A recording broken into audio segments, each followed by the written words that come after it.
Hello दोस्तों, राधे राधे। कैसे हैं आप लोग? तो उम्मीद करते हैं कि आप लोग सब बढ़िया होंगे। तो आज के इस वीडियो में हम लोग प्रश्नमाला 2 का सी कक्षा 6 का जो हमारा जो है वह पूर्ण संख्याओं पर मौलिक संक्रिया है, उसका हम क्वेश्चन नंबर 1 और 2 नंबर क्वेश्चन को हल करेंगे। तो आप लोग अच्छे से देखिएगा। तो देखिए, इसको हम जो है वो हल करने से पहले जो है वह इसमें कुछ इंपॉर्टेंट बातें जो है वो हम आपको बता देते हैं, और फिर जाके जो है वो इसको हम हल करेंगे। तो आपको जो है वह समझने में भी जो है वो बहुत ही आसानी होगा। ठीक है, तो आप लोग अच्छे से देखिएगा।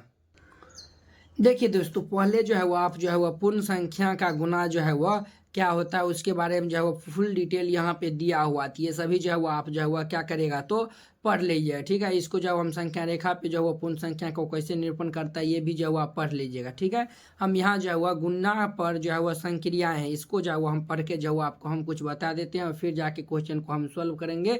तो बहुत ही इजीली जो है वो आप क्वेश्चन को सॉल्व जो है वो कर पाएंगे। तो देखिए, गुना के संक्रिय के निम्नांकित नियम पूर्ण संख्या के लिए सत्य है। ये जो है पूर्ण संख्या के लिए सत्य है। अब देखिए, हम जैसे पला यानी कि जो है वह योग के लिए जो है वो हम संबरक नियम या फिर निमीलन नियम जो है वह पढ़े थे। वह जो है वह गुना के लिए यानी कि गुना के यानी कि जो वहाँ पे जो हम प्लस पढ़े थे, यहाँ पे जो प्लस के स्थान पर सिर्फ जो है यहाँ पे मल्टीप्लाई का सिंबल हो जाएगा। ठीक है, तो देखिए ये जो है वह संबरक नियम क्या होता है। तो देखिए, दो पूर्ण संख्याओं का गुना एक पूर्ण संख्या होता है। दो पूर्ण संख्या का गुना जो हुआ एक पूर्ण संख्या होता है। जैसे देखिए, 4 और 3 दोनों हमारा पूर्ण संख्या, ये दोनों का गुना करेंगे तो 12 आएगा। ये भी हमारा क्या है तो पूर्ण संख्या है। फॉर एग्जाम्पल यहाँ दिया हुआ है 2 गुने 3, तो ये जो हुआ 6 द्वितीय 6, 2 भी पूर्ण संख्या, 3 भी पूर्ण संख्या और 6 भी हमारा पूर्ण संख्या है। वही कहता है दो पूर्ण संख्या का गुना एक पूर्ण संख्या होती है। यदि ए और बी दो पूर्ण संख्या हो तो ए बी भी जो है वो एक पूर्ण संख्या होती है। तो यही जो है वो हमारा क्या होता है तो संबरक नियम होता है। ठीक है,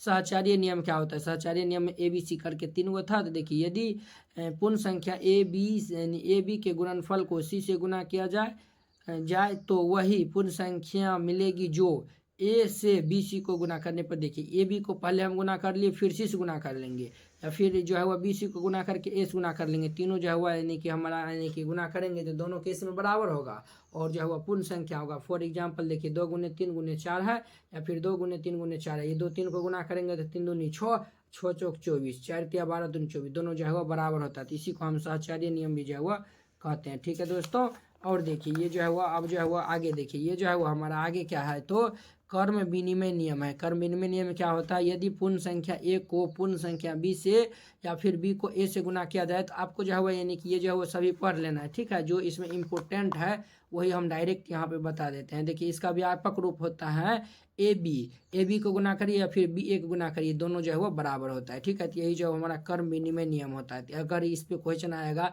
ए गुने बी बराबर बी गुने ए रहेगा तो उसको हम क्या कहेंगे तो कर्म विनिमय नियम कहेंगे। अब देखिए, तत्समक अवयव का अस्तित्व है। देखिए, एक पूर्ण संख्या एक इस प्रकार है कि एक को हम ए से गुना करते हैं, एक को एक से गुना करते हैं, तो ये भी जो है वह ए ही प्राप्त होता है। जहाँ एक कोई जो है वो पूर्ण संख्या है, जैसे देखिए, एक को 2 से गुना करिए या फिर 2 को 1 से गुना करिए तो मिलेगा क्या? फाइनली तो रिजल्ट जो है वो 2 ही मिलेगा।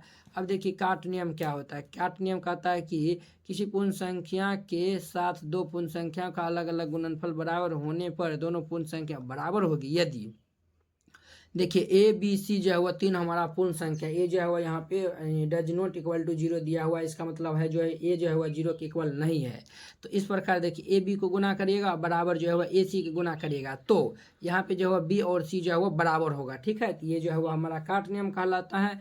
और देखिए, ये जो है वह वितरण नियम क्या होता है? तो वितरण नियम क्या होता है? देखिए, ए इंटू बी प्लस सी, तो इसको हम ए को 20 गुना करेंगे तो ए बी, और ए को 30 गुना करेंगे तो ए सी, यही जो है वह काट नियम होता है। या फिर जो है बी प्लस सी को ए से गुना करेंगे तो बी ए प्लस सी, ये जो है वह काट नियम होता है। ठीक है, तो ये सभी जो है वह यानी कि स्मरण करने योग्य आवश्यक गणितीय तथ्य ये जो है वह सभी जो है वो हम ऊपर जितना पढ़े हैं वही सब है। तो देखिए, ये 7 नंबर देखिए ये क्या कहता है, तो 7 नंबर को हम जो है वह एक बार बता देते हैं। कहता है 0 को किसी पूर्ण संख्या से गुना करने पर गुणनफल 0 होता है। अब देखिए, 0 को जो है वह किसी पूर्ण संख्या से गुना करेगा तो ये जो है वह 0 ही रिजल्ट देगा। ठीक है, तो अब देखिए इसका जो है वह यानी कि क्वेश्चन नंबर देखिए 2 का जो है वह सी का जो है वह क्वेश्चन नंबर फर्स्ट नंबर देखिए, ये जो बहुत ही आसान क्वेश्चन देखिए, कहता है नियम बताइए जिसके आधार पर निम्नांकित कथन सत्य है। तो देखिए, 12 गुने 16 बराबर 16 गुने 12। तो देखिए, ये जो है वह हमारा कौन सा कंडीशन फॉलो कर रहा है? तो ये जो है वह ए गुने बी बराबर ये बी गुने ए, ये जो है वह नियम का जो है वह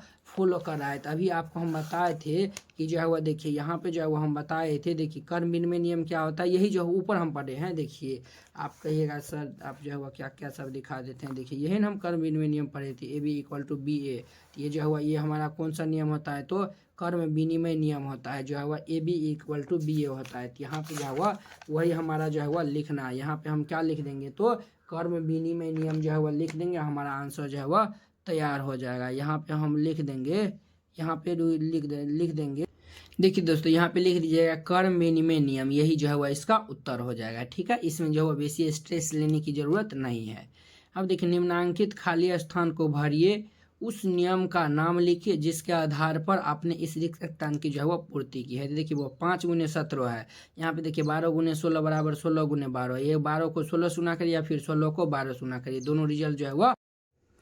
अब देखिए बुआ इसका जो है वह 2 नंबर क्वेश्चन कहता है निम्नांकित खाली स्थान को भरिए तथा उस नियम का नाम लिखिए जिसके आधार पर आपने इस रिक्त स्थान की जो है वह पूर्ति की। ये जो पिछले जो है वीडियो जो है वह कट गया था। ठीक है, इसीलिए जो है वो हम आपको फिर से बता रहे हैं। तो देखिए 5 × 17 बराबर 17 गुने, ये यहाँ पे हम क्या लिखेंगे, तो देखिए यह जो है वो 5 × 17 और 17, यहाँ पे क्या छूट गया है, तो 5 छूट गया, यहाँ पे जो है वो 5 हम लिख दिए हैं। तो अब देखिए बुआ यहाँ पे 12 × 16 और इज इक्वल टू 16 × 12 हम लिखे, यहाँ पे 5 × 17, यानी कि जो है इसको हम पलट के इस साइड लिखे। तो इस नियम को हम कर्म विनिमय नियम कहते हैं, यानी कि A × B is equal to B × A का फॉर्म है। ठीक उसी प्रकार ये 5 × 17 बराबर 17 × 5, ये भी जो है A × B is equal to B × A का फॉर्म में है। ये जो हमारा कौन सा नियम होता है, तो आप कहिएगा सर ये हमारा कर्म विनिमय नियम होता है। तो यहाँ पे लिख दीजिए कर्म विनिमय नियम। ठीक है, तो चलिए अब जो ये 2 नंबर हो गया। अब देखिए इसका 3 नंबर क्वेश्चन, 3 नंबर क्वेश्चन क्या कहता है, तो आपको हम पहले दिखाते हैं इस साइड। तो देखिए बुआ 3 नंबर क्वेश्चन ये जो है वो हमारा भाई साहब क्या कहता है, उसको आप लोग अच्छे से पढ़िएगा। ठीक है, इसको हम यानी कि पीछे सपोर्ट दे दिए हैं ताकि ये और अच्छे से जो है वो आप लोगों के जो है वह दिखे। अब देखिए कहता है जिस नियम के अनुसार कथन 2 × 3 × 4 बराबर 2 × 3 × 4 सही है, वह निम्नलिखित में कौन सा कथन है। तो देखिए ये जो है वो आपको हम बताए थे, ये देखिए ए 2 को हम मान लेते हैं ए गुने, ये जो है वो 3 को मान लेते हैं बी और 4 को मान लेते हैं सी। तो देखिए A × B × C is equal to, ये देखिए 2 × 3 यानी कि ए × बी × सी के फॉर्म का है। तो देखिए वो ये जो है वह कौन सा नियम होता है, तो देखिए ये जो है वो हमारा कौन सा नियम होता है, तो देखिए ये जो है वो हमारा कौन सा नियम होता है, तो देखिए ए को 20 गुना करिए फिर सी को, फिर जो है वह 20 गुना करिए ए को, तो ये जो है वह सहचार्य नियम होता है। क्या होता है, तो सहचार्य नियम होता है। तो यही जो है वह यहाँ पे हमें लिख देना है। ये जो है वह पूछ रहा है ये जो है वह कौन सा नियम है, तो ये जो है वह गुना का जो है वह सहचार्य नियम है। तो ये जो है वह गुना का सहचार्य नियम, ये जो है वह इसका 3 नंबर क्वेश्चन यानी 3 नंबर आंसर जो है वह सही हो जाएगा। अब देखिए 1 को जो है वह 2 से और 2 को 3 करिए, 1 के 3 2 से और 3 से, देखिए ये जो है वह कुछ इस प्रकार जैसे है उस प्रकार यहाँ भी है। तो गुना के किस नियम के आधार पर सत्य है, तो ये जो है वह गुना का सहचार्य नियम है। तो यहाँ पे जो है वह लिख दीजिएगा गुना का सहचार्य नियम, क्या लिख दीजिएगा, तो यहाँ पे लिख दीजिएगा सहचार्य नियम लिख दीजिएगा। ठीक है दोस्तों, और यही जो है वह इसका उत्तर हो जाएगा। ठीक है, ये जो हम ये लिखे हैं ये जो है वह यही यहाँ पे लिख दीजिएगा। वह नियम जिसके आधार पर पूर्ण संख्या पी क्यू आर के लिए कथन P + Q × R is equal to P × R + Q × R सत्य है। तो वह नियम कौन सा है, तो देखिए आपको हम जो है वह पीछे पढ़ाए थे, क्या पढ़ाए थे, तो देखिए ये जो है वह हमारा ये जो है वह देखिए वितरण नियम क्या होता है, वितरण नियम ये होता है ए को 20 गुना करते हैं तो ए × बी प्लस ए को 30 गुना करते हैं तो ए × सी।